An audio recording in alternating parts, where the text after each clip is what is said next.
If you don't know me, I am Ryan Parry. I'm the director of the Disability Studies minor and co-organizer, although I'll be honest, it was all Cindy and Kim Davis and Stephanie Bradley here and Jasmine Jackson who are made this year's Disability Pride Days what they are. So far, so good.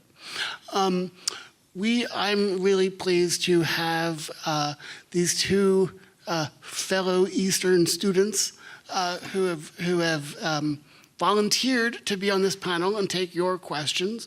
We're also joined by Kelly Munger here to my left, who taught disability studies here at Eastern for 6 years, might again in the future, and is willing to speak about her. Basically, she's going to field the questions as well from her perspective as a at some point disabled student and person in the world. And faculty. She's taking a math class this summer, so she'll be a student again. And if we seem weirdly familiar with each other, we are married. So, but what we've done is reached out to a couple of students on campus in different classes, and several of you have submitted questions for our panelists. The plan is I'll read those questions and give folks ample time to answer them.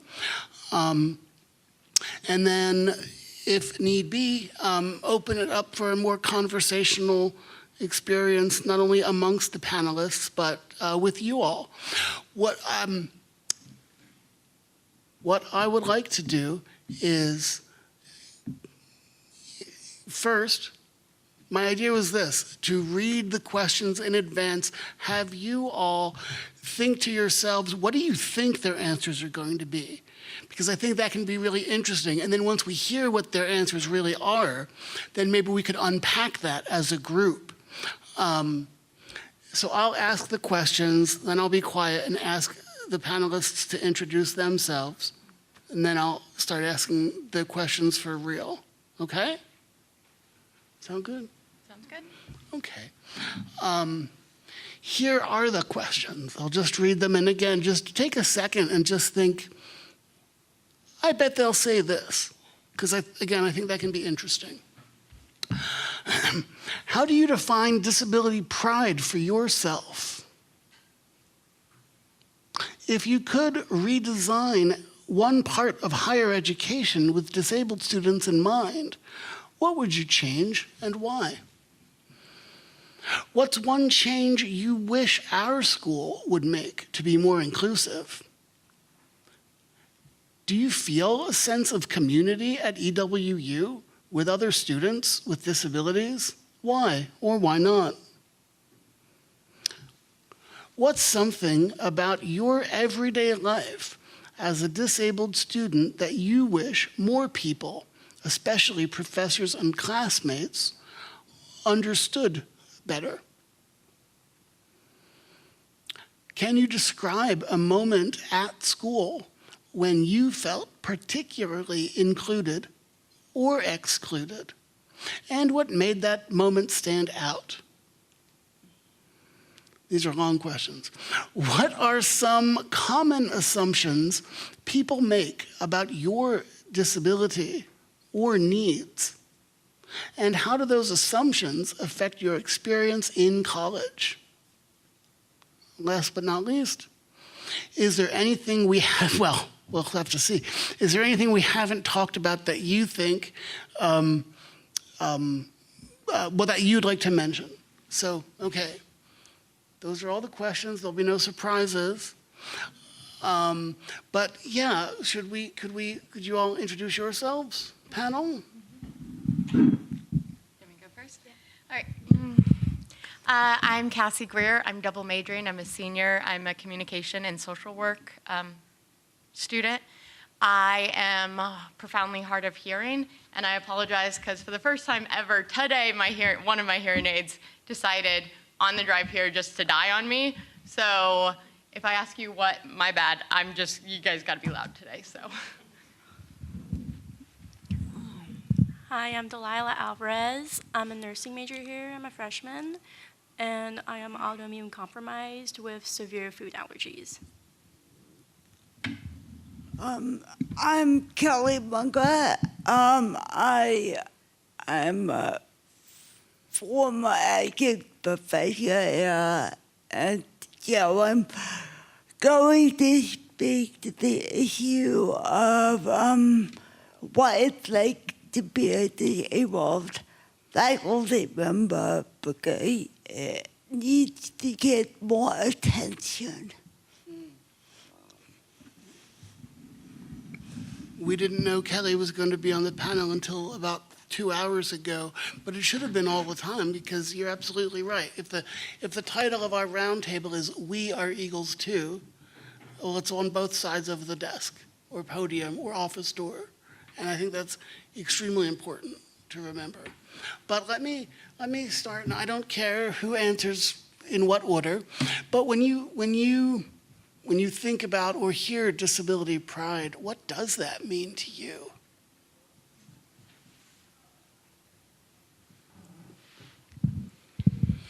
For me, it really means being okay with the fact that I do have this disability. It's advocating for myself.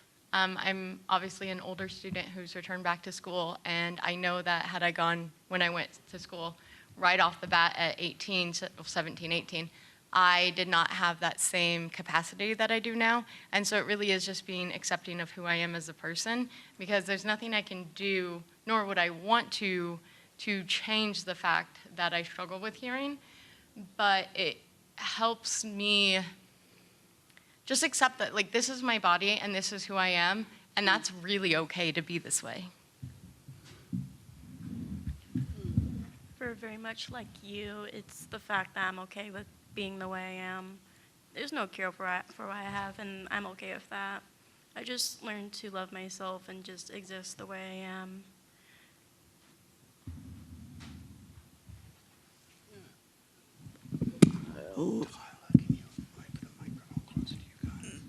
Well, if you want to know what I think of disability pride, come to my talk at 3 o'clock. I became involved in disability pride. As an undergrad, I gave it to my disability identity, and then went to grad school in disability studies, and I'd like to echo them that disability for me means being okay with who you are, and even more than that, like embracing disability as an integral and positive part of who I am. And I've decided I'm going to chime in, because why not? I think for me, great question, whoever asked this. Disability pride is, means, and feels like not just being okay with who I am, but not having to worry about whether other people are okay, not having to apologize or explain.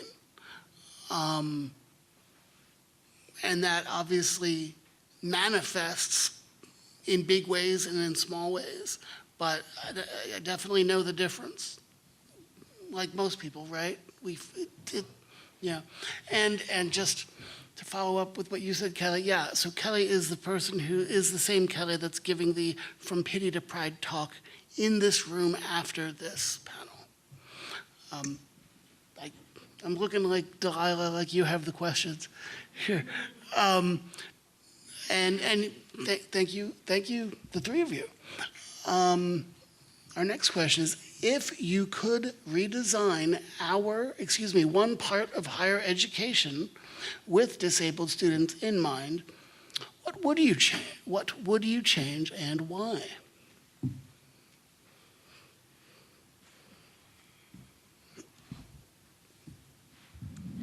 First, let me say these past two questions have been my questions. You think I would have had an answer? Don't. So everyone knows. For me, and this is so niche, and it's ridiculous when I say this, is that we wouldn't have green spaces. I know that's ridiculous. I am well aware. I also wish we'd cut out all the AC. Every background noise, there is one room in the building that most of my classes are held at in senior hall. It's the 3rd floor all the way over, and the noises that carry when they are doing landscaping are so ridiculous. It's so much. And then you're adding in the AC blowing out into the building too, and you add in a professor. One of our professors in my major talks very softly, and everyone knows if you're gonna be in that class with that professor with me in there, that they're gonna have to kind of help me a little with note-taking because I cannot hear. And I know that's so counterproductive because I love being outside, I love nature, but it really, for me personally, is such a hindrance in my classes, and that's really the biggest thing I've struggled with here at Eastern is mowing, people mowing. Run, I'm trying to listen to the professor. This is a little bit of a niche, but I wish people knew more about helping out autoimmune compromised students, like getting their damn vaccines. I'm serious, but because the only other time when I hear about like helping out autoimmune compromised students is in medical classes, nursing classes, or something medical related. I just wish it was so normalized to just mention, oh, when you're getting a vaccine, you're also helping out autoimmune compromised people, because I can't get the flu vaccine. I'm actually allergic to it, and it's bad. If I have it, I can almost die.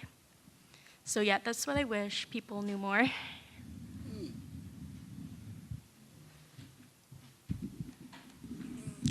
I think I used to give of the faculty member. I wish that there were more accommodations to be made for me, and that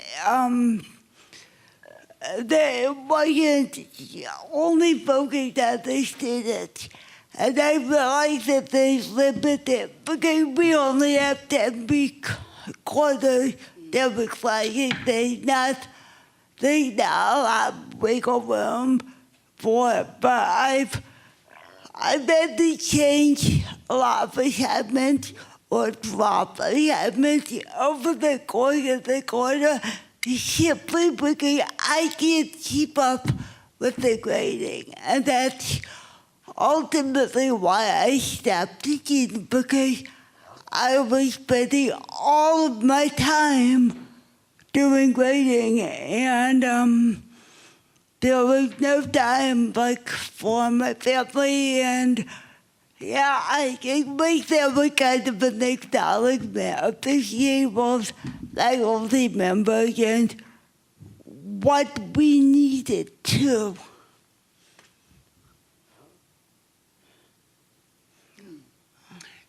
It's interesting. That's interesting. If I can synthesize what I'm hearing from each of you are, like, to use your word, Delilah, they could sound niche. What they are is quite specific, and they imply a lack of consideration, imagination, and awareness, all in quotes, that maybe we shouldn't mow the grass during class times, or disregard vaccinations, or whatever teachers need.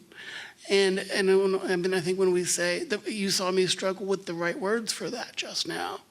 And I think that's because so much of our time, I know as a disabled person in the world, is spent trying to explain what comes naturally to me or to us, to people for whom it's never even occurred.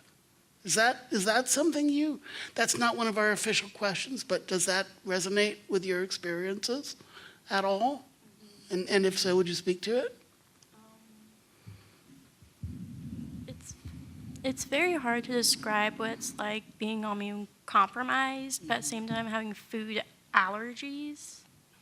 it's like trying to describe what you dreamed of last night, if you can understand my drift.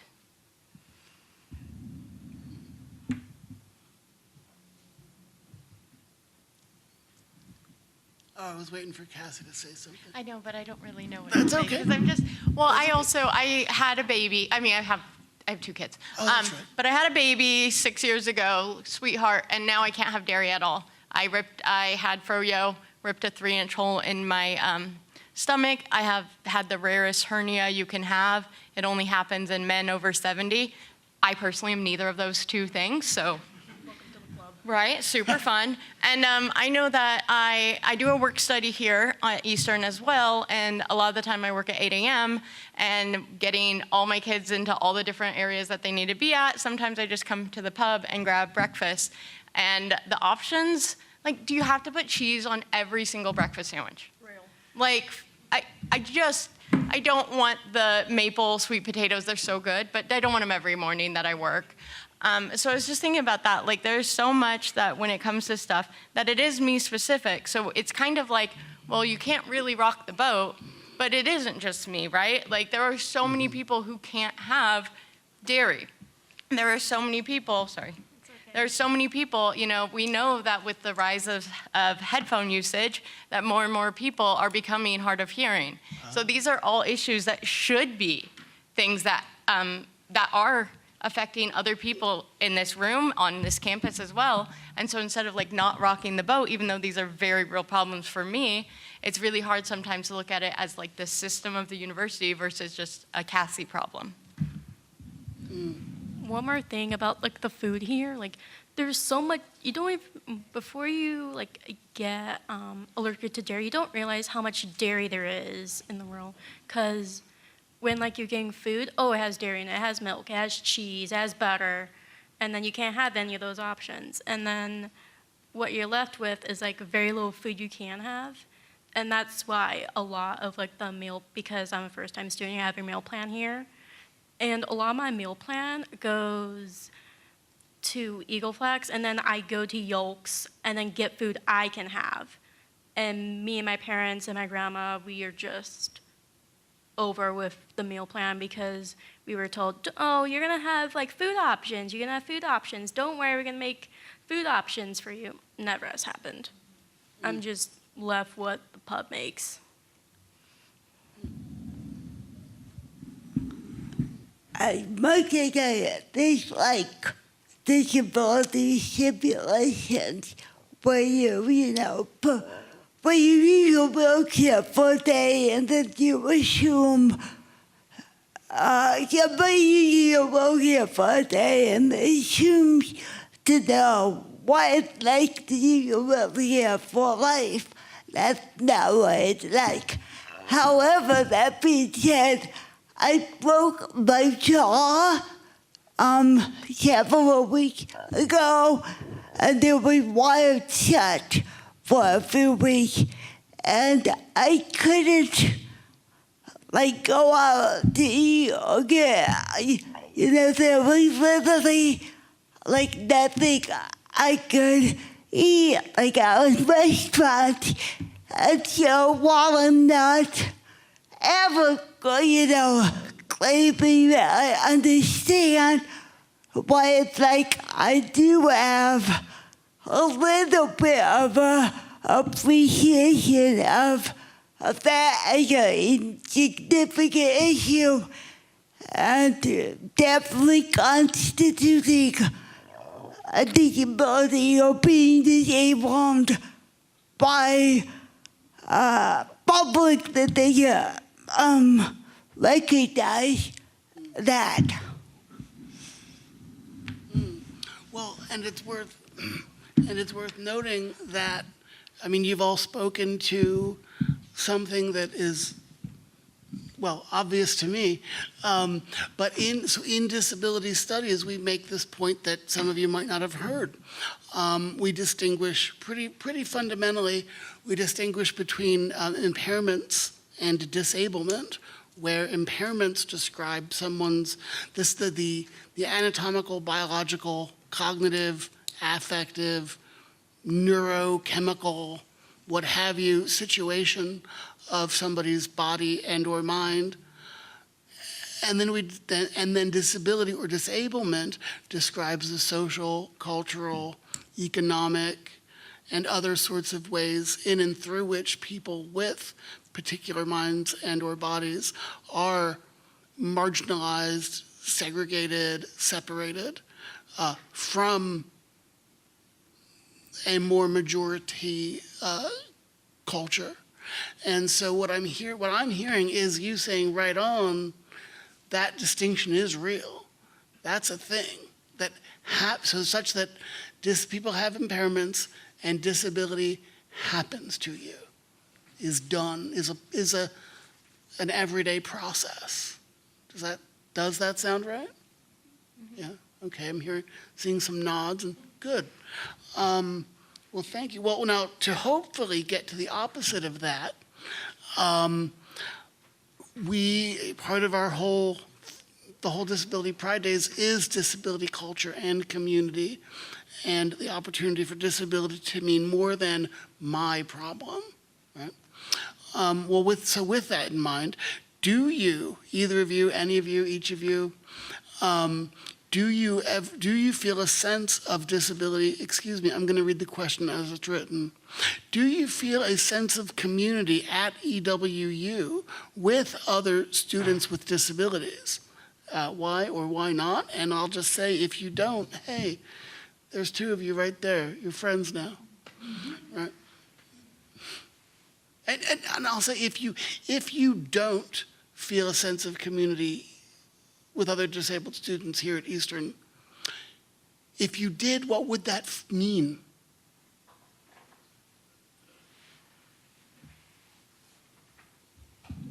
Again, my question had no answer. Submitted it and never thought about it again. I don't really have a sense of community here with other students. I mean, there are a couple students in my cohort. Social work is through a cohort base. I know a lot of you are in social work class and already know that, but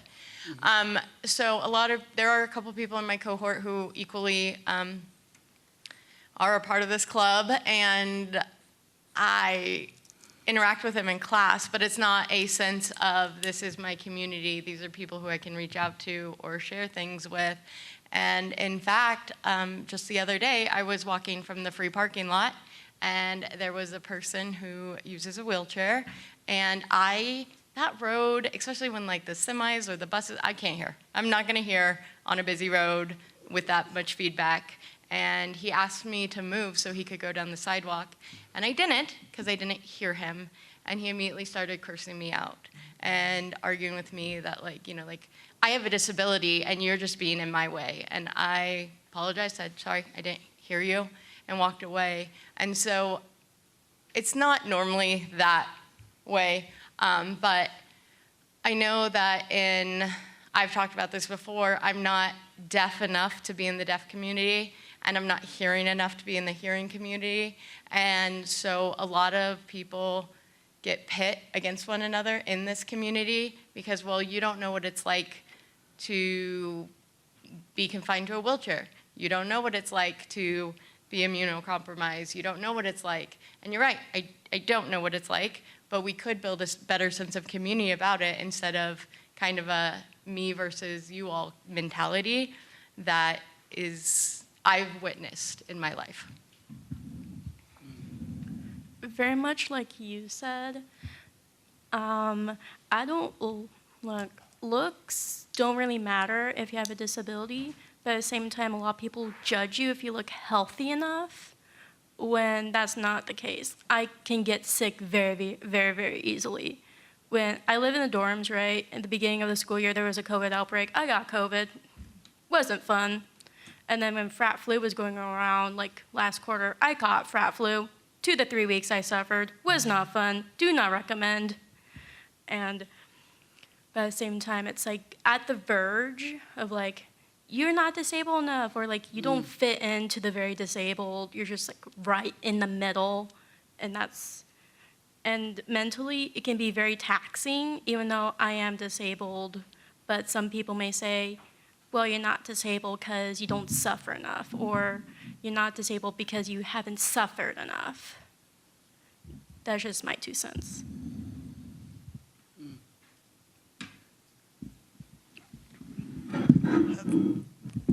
Well, a couple of things. My mom had Crohn's disease, and it took me until I got to grad school in disability studies to realize that my mom's Crohn's disease was a disability. And so I ended up focusing my master's thesis on chronic illness and disability identity because, you know, before that I mean, partly because and luckily because she was my mom, but so I wanted it to always be available. But it didn't occur to me that we actually had stuff in common, which was kind of a revelation.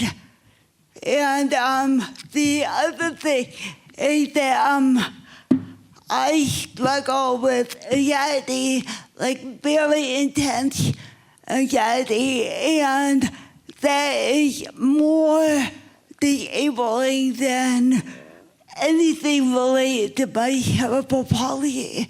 And so I mean, that's getting, it's more talked about, but there's definitely a stigma around it. And I really wish those in disability were more discussed openly.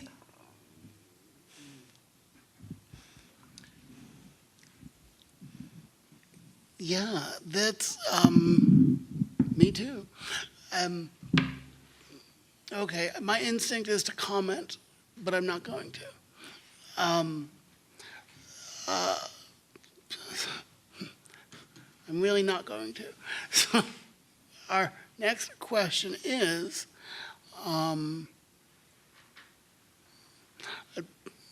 as I'm looking for our next question, I will say, keep in mind, audience, I'm going to ask you, what are you hearing as through lines and repeated and resonating things across our speakers here? Would you describe, sorry, I am struggling to find this. You know, it's interesting, here, I'm putting my phone down, but there's the question. It's interesting that each of you just, in describing what disability community is or could be, said something about, it's like you're comparing you're comparing yourself or being compared to others, and we know that one of the things that ableism does is intentionally set up false hierarchies and resource allocation such that we're all left like one-eyed mice fighting over a piece of cheese, not realizing that there's a bunch of cats ready to pounce on us. I didn't make that up, that's from a book. But that's what I'm hearing, so I just wanted to point that out. What is something about your, and obviously you say whatever you want, what is something about your everyday life as a disabled student that you wish more people, especially professors or classmates, understood better? And I would say, why do you want them to understand that better? One thing that I identify with as something about myself that I use as an identifier is that I'm a highly intelligent person. I am graduating double majoring with a 4.0 GPA. I was top of my class in high school. I am a very smart person. I'm not saying that for any other reason other than the fact that most of the words that I pronounce are words that I learned from reading from a book. And if you know anything about the English language, it sucks. So I say a lot of words wrong, and a lot of people make fun of you for that, right? Has anyone ever said, well, I can't think of any now, but like, you say a word, we're from Cheney, but a lot of people say that wrong. And people look at you when you say words wrong like you are stupid. And it's really hard for me for people to think of me as anything other than intelligence, because that's something that I identify with so much, because for the longest time, it's all I had. And so that is something that, I really struggle with. Just recently, in one of my majors, we did a listening table, and I was asked to facilitate it with another student, and a lot of people from my cohort went, well, why did they pick Cassie? What's her GPA? It can't be that high. And there were only a couple of students that were asking these questions, but even just one person asking that, it feels like an attack on me as a person, and it shouldn't, but it does. And I just wish that people would understand that even if you were perfectly fine hearing and it was not an issue whatsoever, it's okay to stumble your words without it making you look less than.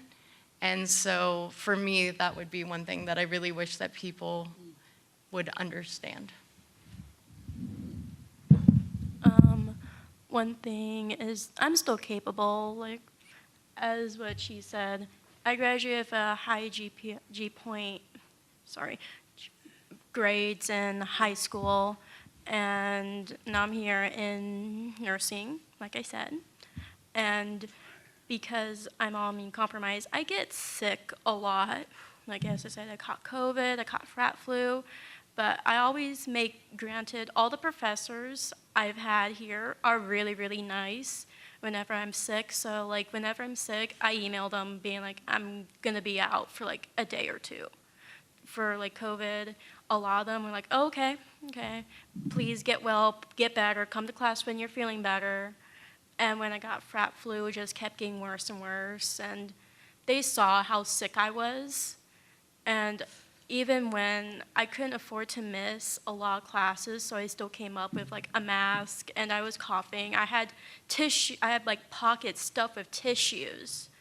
But there was this one professor who, even if I communicate the fact that I will be gone, he'll not let me make up any sort of work, because the only time he will accommodate is in the law, which is he had to accommodate for pregnant people or people in the military, and if he breaks it, he breaks the law.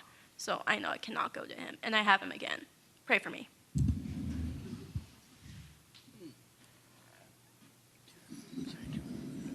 Well, even for profession, you are kind. You shouldn't have to depend on the kindness and understanding to get what you need. And I'm sorry, what was the question? Oh yeah, I have really bad memory these days, which is more of an impairment than anything. Yeah, sorry, just to repeat that question. What's something about your everyday life as a disabled student that you wish more people, especially professors and classmates, understood better, and why? Well, I've had a couple of experiences with colleagues where people with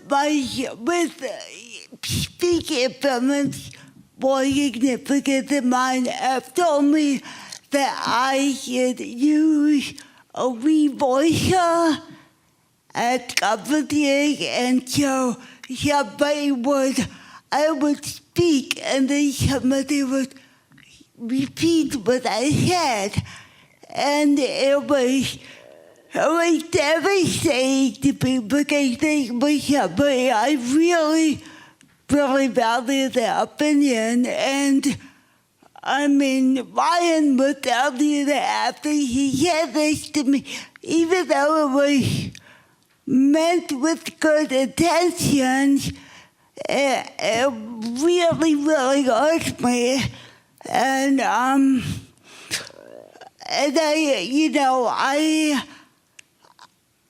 didn't need to make accommodations for myself, like, and I'll talk about this in my own talk. It's like, yeah, I need to speak as clearly as I can, but you need to listen as much as you can, because all the responsibility can't be on me.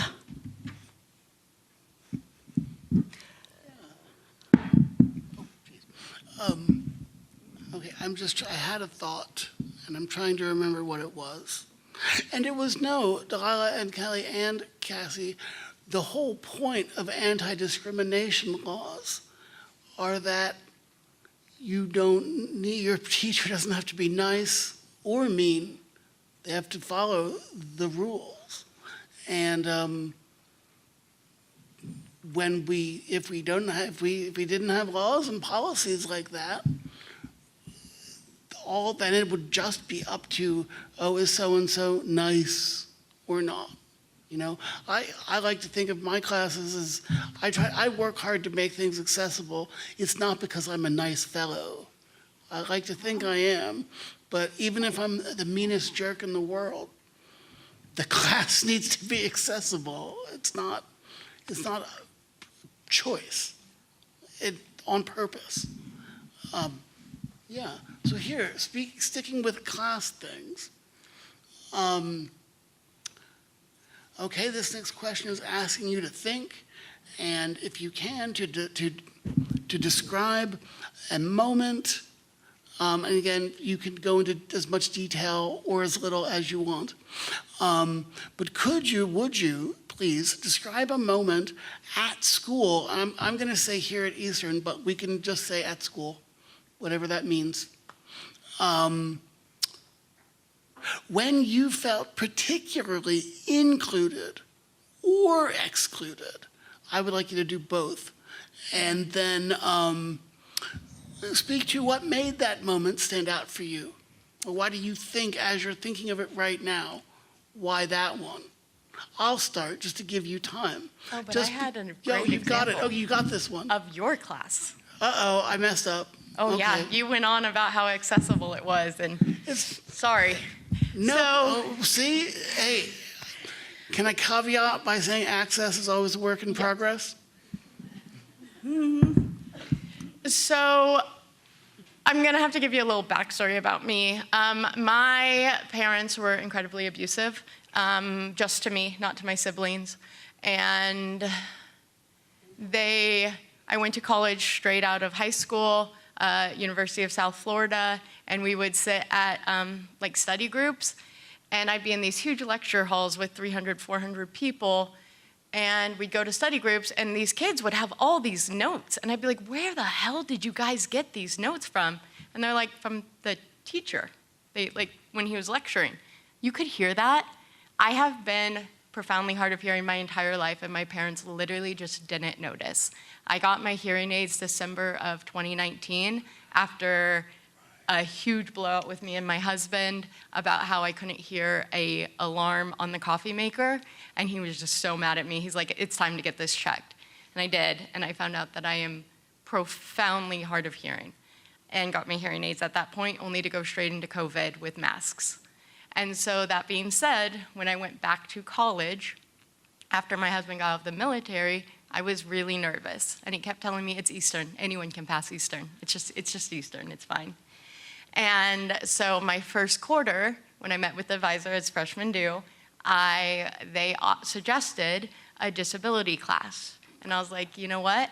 Cool. Like, if anyone will understand me, it's the disability teacher here. And it was Dr. Perry's class, and it was over Zoom.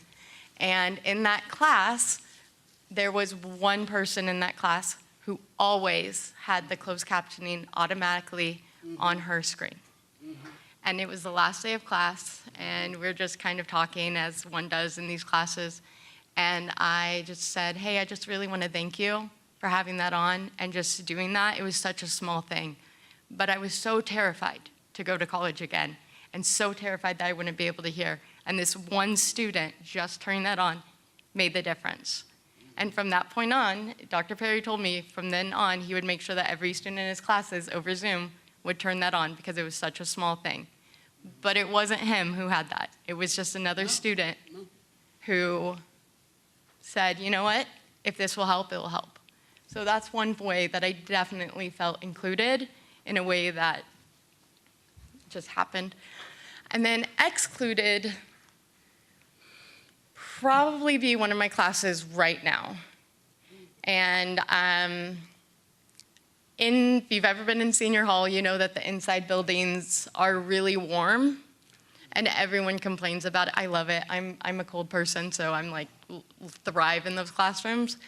But they had asked in class, because it's that in between where the heaters are still on, even though it's kind of warm outside, if we could bring in a fan for the class. Oh. And I said, no, we can't do that. I won't be able to hear. And nobody was like mad at me about it. But I know that now there are 14 people that sit in class every single week, a little annoyed that it's warm in there. And it's just because I would not be able to hear whatsoever if there was a fan going that I had to compete to hear against. So I've always felt excluded in a lot of my schools, not here particularly, well, kind of, but we'll get to that. And a lot of the time in my old schools, they would, how should I say this? So for like allergies, a lot of people will just say, have you gone tested? Yes, I have, multiple times. And I have reactions. Do not let me near dogs or cats. You will see it. And people be like, oh, well, you should get tested. Like, are you sure your parents didn't lie to you? Why would a parent lie to their kid that they can't have birthday cake on their birthday? And then just give you potatoes on your birthday as your birthday meal. And we just say, like, oh, you should like go and use your free visit to the clinic here in Cheney. This is from my one of my ex-partners and my ex-roommate. They both said I should go to the clinic here in Cheney and get tested. And I was like, are you gonna pay for it? Because that's what I learned. Because if they suggest it, and when I deny it, they're like, you should really do that. I just usually say, are you gonna pay for it? Because medical bills are expensive. And that just usually shuts them up. And a lot of times, like, with going to public school, there's like, after I got out of the hospital for a particularly bad reaction that almost killed me, there's this boy with a bag of Doritos just in my face being like, eat it, prove it that you're allergic to this, and just over and over and over again.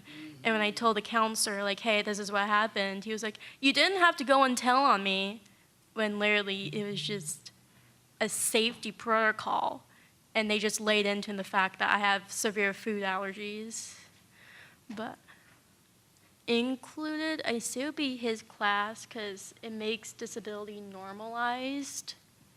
And I just like hearing about it. Like, it's okay to have a disability. It's okay to be this way. It's not your problem because you were born this way. You were literally born this way. It's okay to be disabled even if there's no cure. I'll put it like that. I always would, I'm thinking back on my high school and college experience, which was a very long time ago. But I think in high school I felt very included because every high school. I didn't really have any friends, and I can't imagine dealing with high school in the age of social media. I think the only good thing about that would be that it's so much easier to connect with people, but having a daughter obsessed already with social media, I'm really glad that I didn't have to deal with it when I was her age. I think when I got to college, I felt a lot more included, and I was the only disabled student in the valuable college, and the good part that was I get that. I apparently had a meeting with the dean before school started, and she said, "What do you need? And we'll help you get it." Which, I mean, wouldn't happen at our blogging school at all. So that was really good. And then when I got to grad school, I felt very included because it was a disability studies program, and I felt like for the first time I had friends who like really understood what disability was like. A lot of people were disabled themselves, and disability community became really important. And then, of course, when Ryan and I, we work really hard to develop a sense of disability community even among us and in our own life. Like we have a cat with 3 paws, and part of it was like we both gravitated towards it. When we went to, pick out a cat, we both gravitated towards the cat with 3 paws. And we tried to raise our daughter, who's very athletic and physical, and I'm like, how do you do that? But we tried to raise her in a very socially conscious and particularly disability conscious environment. Do you agree? Yes, we do. Yeah, we do that, and it's interesting, So our daughter had a camp counselor this past summer, who had 1 arm, and only 1 arm, and I guess it came up at camp one day. Oh, are you? I don't know his name, Chris. Are you disabled? And he was like, no, I am not. I have 1 arm. And I don't know the guy. But she came home and she was like, well, why is he saying he's not disabled? Clearly he is. And we got to have the conversation, hey, disablement is a social process. You don't have to acknowledge that you're involved in it, even if you are. So, but it's a tightrope. But I wanted to say now, so Cassie, I can't decide if the story with my class was you feeling super excluded or being excluded or feeling included finally on the last day. But I'll tell you this, I absolutely remember that day and your reaction, and it is the reason that I always will, not just say, hey, we're doing this for whatever, it's just it's that ongoing access work that if we just did the things, people wouldn't even feel included, wouldn't even know the feeling of being excluded, rather. So, yeah, thanks for that, everybody. I feel like I'm just like, yeah, that's great. Anyway, next question. I don't mean to be like that. What are some common assumptions that you think people make about you, or your disability, or your needs? And how do those assumptions affect your experience? This says in college. I'm going to say in college or in everyday life. So what kind of assumptions do you think people make about you, your needs, and how does that affect college, and every day? Well, I definitely think I already talked about this, especially with the way that I mispronounce words. I sat there for 3.5 hours listening to someone say Juneteenth on repeat.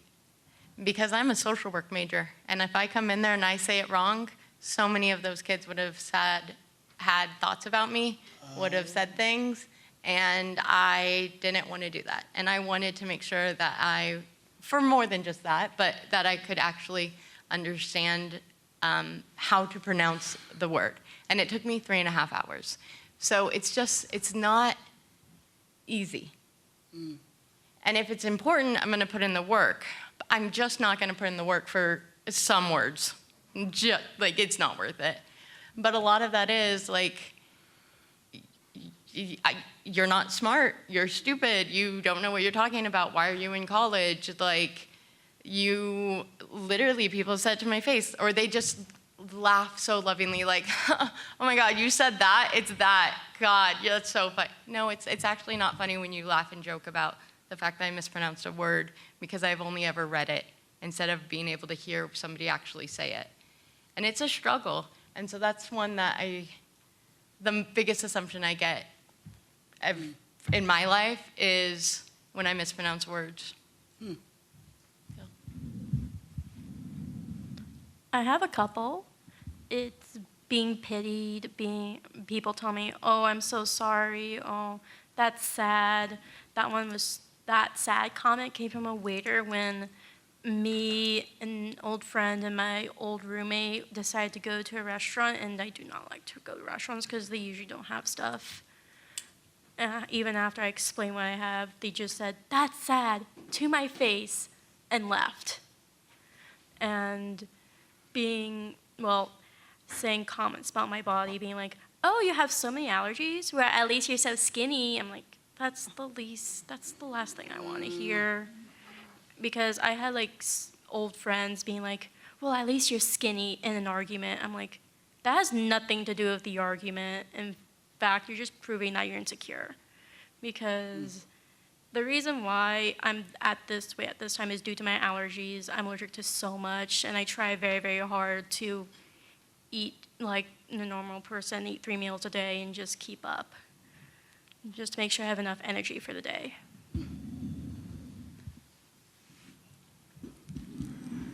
Well, again, having my mom having Crohn's disease, he always got, oh, you're lucky you have that because you're so skinny. And she was like, excuse me,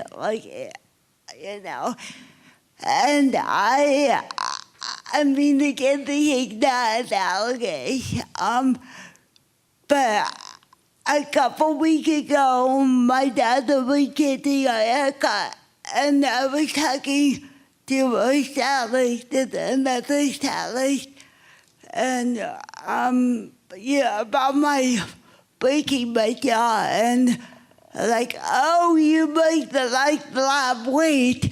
But I need to break my jaw so I can lose weight too, and that really struck me. I'm like, what a ridiculous thing to hear. Me, don't break your jaw if you can help it.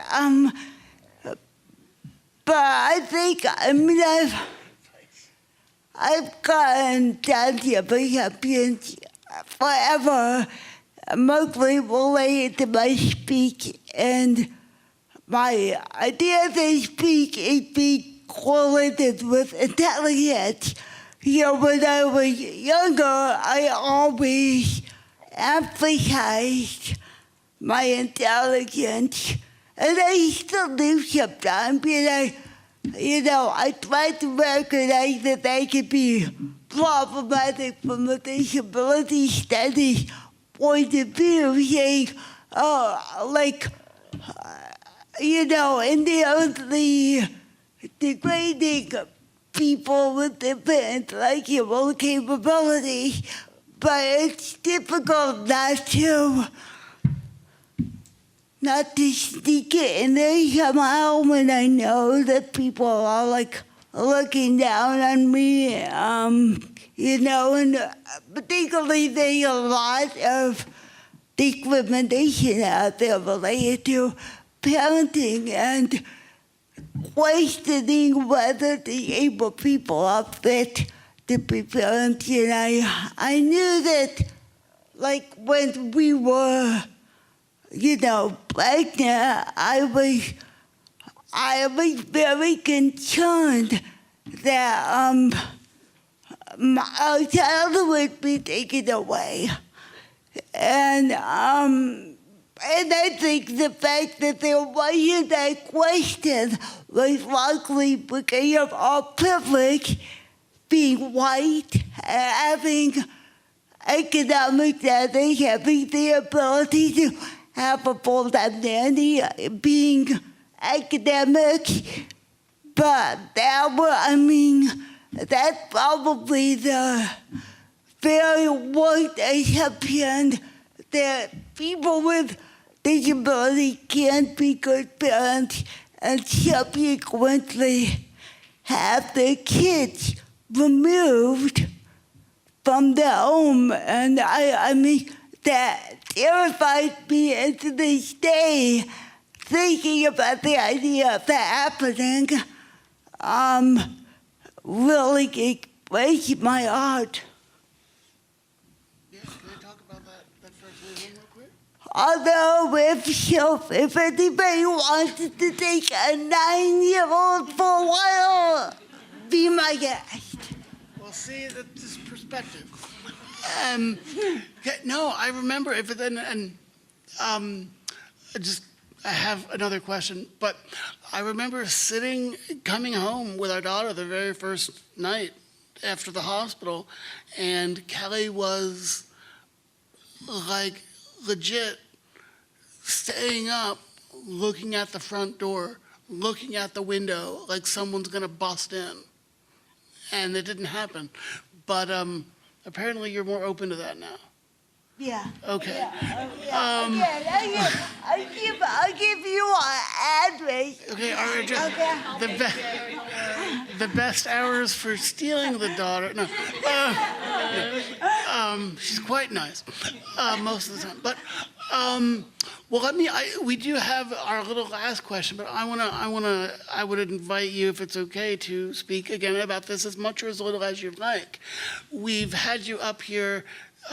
The whole point being, well, you're disabled people and you're disabled students, and you're granted you are those things, but you're other things too. So, you know, if you would be willing to speak to whether it's about assumptions or other things, you certainly have other identities, personal, public, political, what have yous.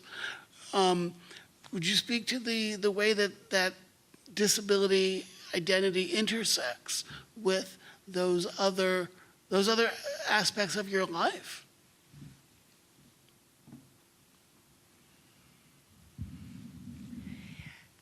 Well, what have I already talked about? I am a mother, talked about that.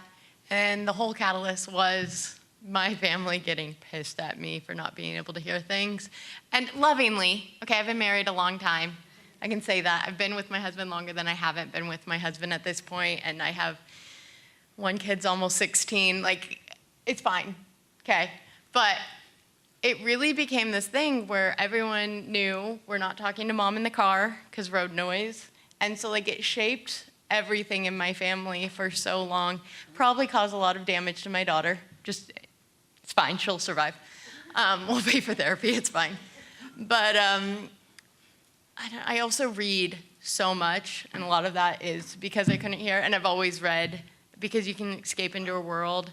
I also am a huge extrovert, and that's, when I got my hearing aids, I really questioned everything, because when I was at a party or something, drunk in a pasture in Florida, that's where I grew up, it's fine, I was always the life of the party, because if everyone's looking at me, I don't have to hear anyone else. I do this fun trick. Oh my God, did you say? And then laugh about it, because that's what I really heard. I had my photos for graduation taken this weekend, along with family pictures, and I thought that my friend who came from Seattle to photograph me said that she got a STD at a photo shoot. No, she said she had to move a TV. And I looked at her and I said, I don't think I heard you right. And she said, oh, no, you did. And I said, oh, no, I really don't think I heard you right. And I told her what I heard, and she went, oh, no, you did not. That was a fun conversation. But it's those things, like I was the life of the party always, because I would make those little jokes. But really, it's because I couldn't hear. And so it became like a fun party game. My husband's voice, I only hear low tones. Those are like my sweet spot. And my husband's voice is incredibly low. Did I only date him because I could hear him?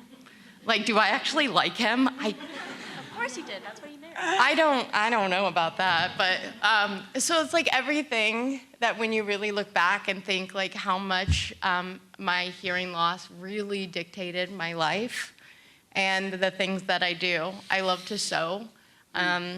For Dr. Perry's class, I sewed a paper dress. Best thing I ever did at Eastern, so I'm gonna throw that out there. Because nobody can talk to me. Like my hobbies are very much so things that I can do without having to listen to people, because it's easier. Because sometimes it's so nice to not have to like hyper focus on what somebody is saying, and I can just live in silence. So, yeah. That's great. Some other things to know about me besides being disabled is that I'm a student, I'm an aspiring nurse, I'm an avid swimmer, I'm also a cosplayer. If you saw a girl in a blue wig on Halloween, yeah, that was me. Hi, hello. And I love Wings Club. If you know about Wings Club, I love you too, and I see you. And I'm very crafty, and I love to go outside and hike in the outdoors. And also, I've developed a sense of humor. Like, I'll tell you a joke right now. What's Europe's animal? Portuguese. It's okay, you can throw food at me. No, actually don't. I'm allergic. Wait, can you repeat that? What's about to be my next favorite joke? What was it? Say it. I didn't hear it. What's Europe's animal? What is Europe's animal? Portuguese. Portuguese. Nice. You can throw rocks at me, it's fine. I know that one's terrible. But anyways, No, that's great. Okay. Kelly, any? Well, a lot of what I'm into today revolve around disability. Like I have done the collections, your books, and movies, and all that I won't move, and I find that, but I think, and I'm very proud of my job being my focus. But I do like I really like college basketball, and what else do I do? You don't know what I like.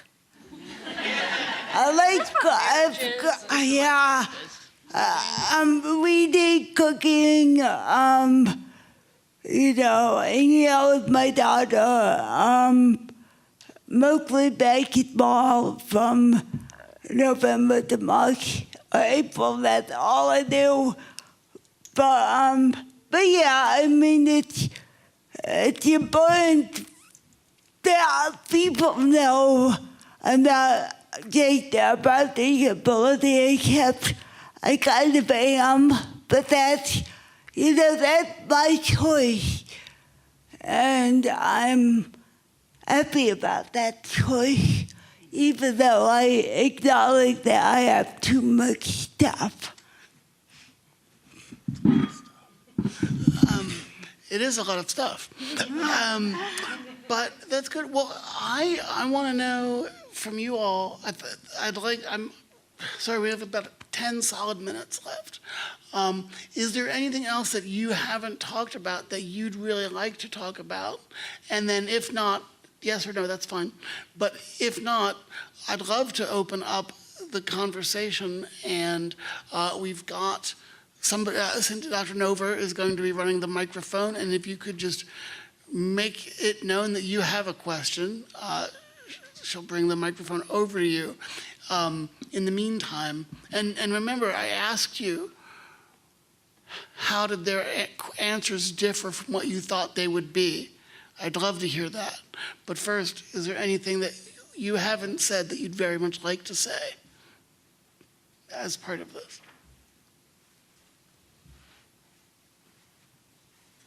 I got nothing. I'm hearing nothing, so that's fine. Let's open it up to those questions. Yeah, are any pressing, burning questions?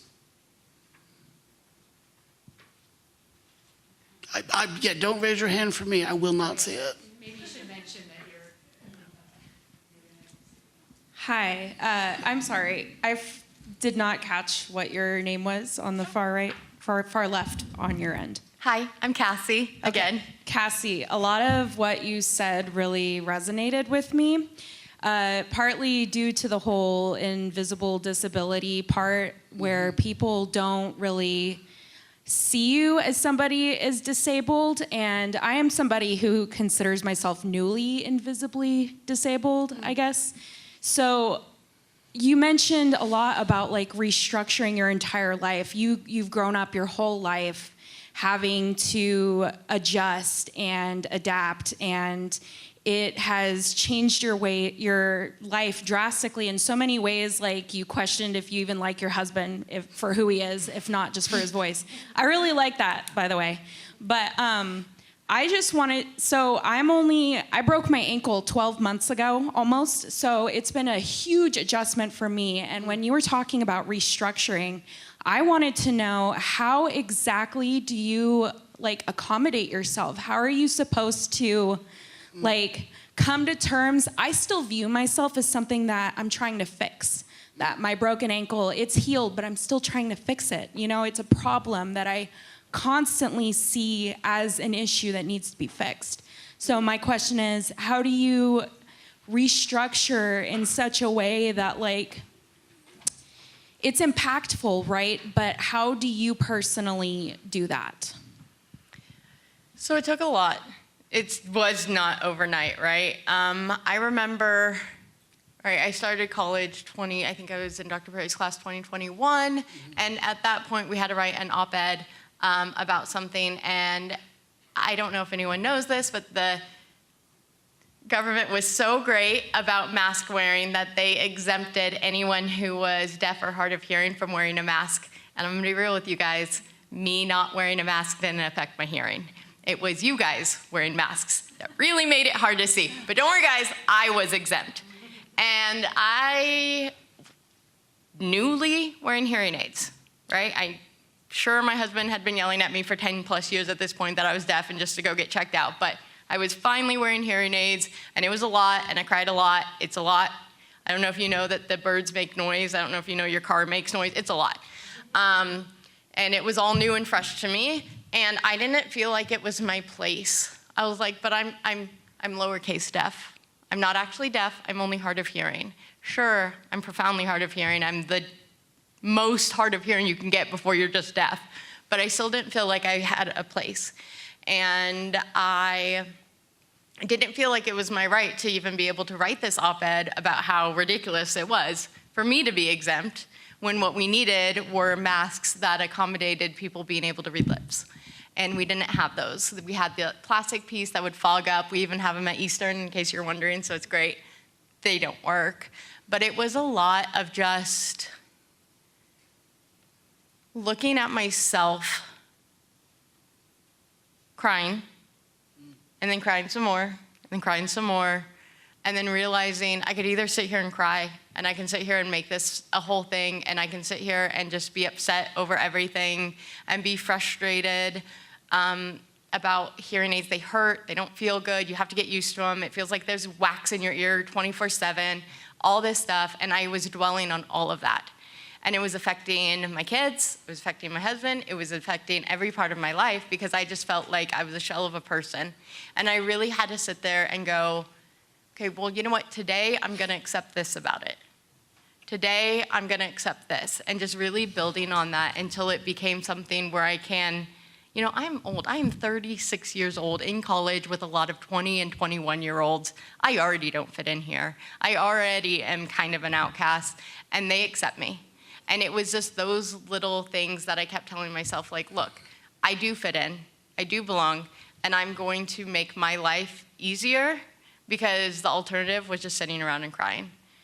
But it didn't come easily. It was a lot of work and a lot of self-reflection. Thank you.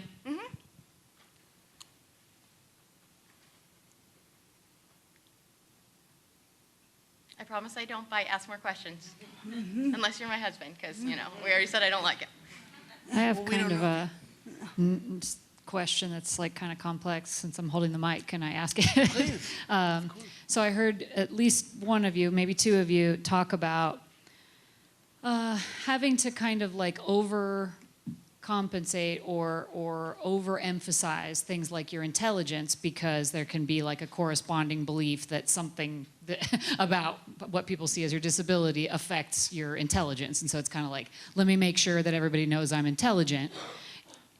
And for people with disabilities where their intellectual functioning is different, or we could say like less than or different than other people, you know, you're put in a position to kind of, you know, rise above them in order to, you know, make yourself seem sort of smart so that you're not them. And then they're them too, right? And they might also have, you know, be hard of hearing or whatever, right? And so I guess it really hurts my feelings when I think about people in minoritized like groups having to minoritize others even further in order to show the dominant culture that I'm worth something too. But, you know, I mean, you could also have an intellectual impairment or, you know, whatever. And so I don't know if you've found yourself thinking about that before or, Cassie, I see you taking I'm ready, the mic, Dr. so go ahead. I'm ready.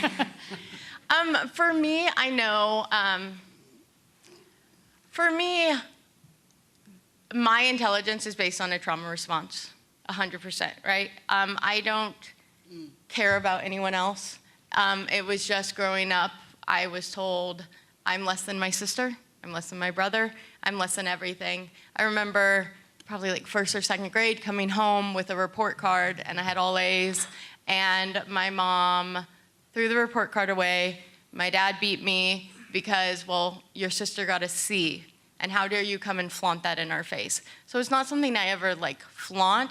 It's just something that I hold into my identity because growing up, the only thing I had in my family was the fact that, well, I know I'm gonna get good grades. And my parents might, sure, I got hit, I got beat, I got, you know, yelled at, I got grounded for my grades, but at least they were interacting with me. And there were times where I got nothing. So while I don't believe that I'm better than anyone by any means for that, for me personally, it is such a personal thing because it's that one thing I'm clinging to from my childhood. Well, at least for me, I had that because I did not have a lot else because of our family dynamics. So I completely agree with you, and I would not put that on anyone else, nor would I for anyone, for any disability. I'm not, for anyone, for anything. I'm not gonna put you down for anything. We were at Easter and my son had this ice cream sandwich and he was like, it was so soggy, it was so gross, it was everywhere. He's 6, he's like slurping it up. And people at the table, my family, were like, how can you be eating something so gross? I'm like, nope, we're not judging a 6-year-old for what he eats. And I do that for everything. It's not just one thing, because you're right. There is no one person that's above somebody else. That, for me, is just part of my story because I've got a lot to unpack there from my childhood. So. Yeah, we've talked at length about how the university just creates an environment that makes people need to defend their intelligence. Yeah. So both professors and students think, okay, I'm in this place, I better tell everybody how smart I am, which is extremely disabling if we're using the social definition of disability for people for whom that may not be the case, right? Yeah. So thank you for being willing to answer that. Before I forget, if you don't know, we do have a disability studies minor right here at Eastern. Next year, everything's going to be in person, so you should take those classes or tell your friends. We probably have time for one more question, Yes. if anyone has one.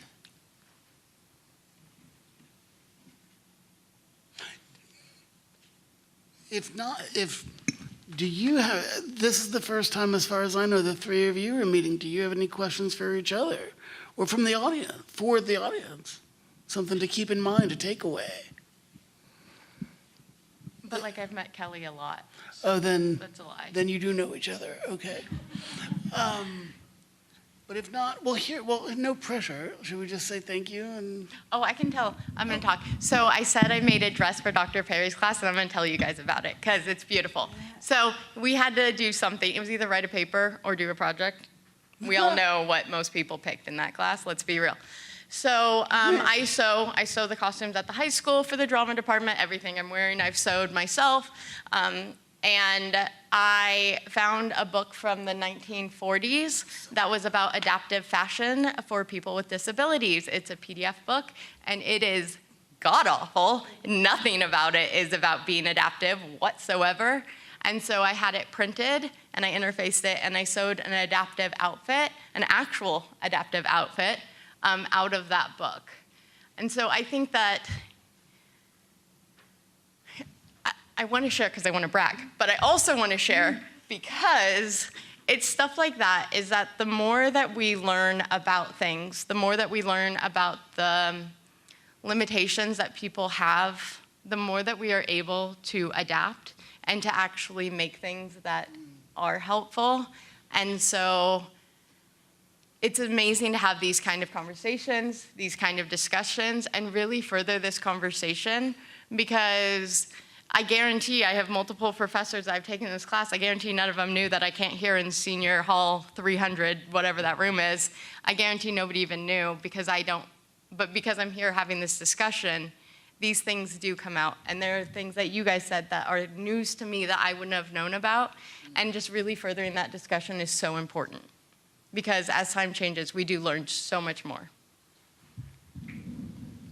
It's hard to advocate for yourself. I mean, I've been in disability study for 25 years, and I've been an activist, and I consider myself, proud.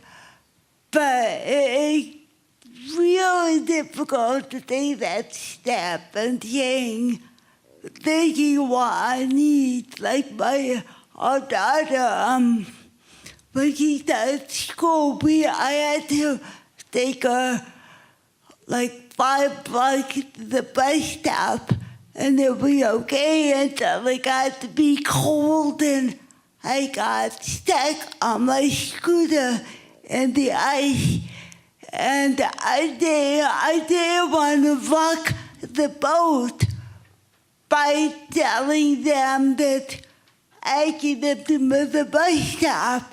And I couldn't believe that, I felt like I couldn't do this. Like I was really teaching about the importance of advocacy, and I couldn't do it. So my boys are like, need to advocate for yourself and being proud. It's something you have to do over and over again, and it's something that is not always natural, even if you have done it for years.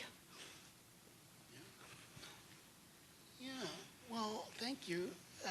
Thank you, each of you, Kelly and Delilah and Cassie, for being here with us today and answering the questions and asking the questions. And we don't have time to see how it changed from what you expected, but let's talk about it later. I know folks have to go. I know folks that are in my class, please, I'm asking that you stay till 3:20, till the end of our official class time. Otherwise, thank you all for being here, and please stick around for the next event. It's Dr. Munger here giving a talk about called From Pity to Pride. Otherwise, if you need to go, thank you, and please help me thank our panelists. Thank you.